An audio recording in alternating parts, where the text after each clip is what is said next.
đà từ một nướng ông đà từ càng đúng hay ông áo cho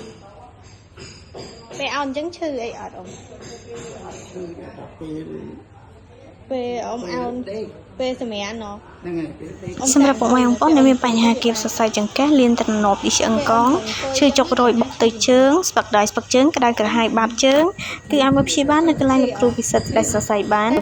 ដែលមានអាសយដ្ឋានគឺនៅភ្នំពេញទល់មុខនៅផ្សារហេងលីផ្លូវ271ផ្ទះលេខ322 តិចទេណោះ សម្រាប់ពុកម៉ែបងប្អូនដែលមានបញ្ហាឈឺចុករយឬក៏ឈឺសន្លាក់គឺអាចអញ្ជើញមកព្យាបាលបាន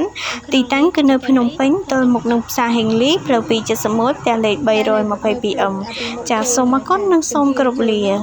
បាត់ជើងអីអ៊ំស្ពឹកអីអត់ chứ ăn lông bắt spec បាត់ស្ពឹកឯណោះតែឥឡូវយើងអាចប្រឹងលើកនេះលើកនោះឲ្យបានទេ ban យើងបានជាងមុនណោះ nâng ចាឆ្នាំអ៊ំញ៉ាំបានមួយអាទិត្យអី mà tất មួយអាទិត្យទៅ ông trong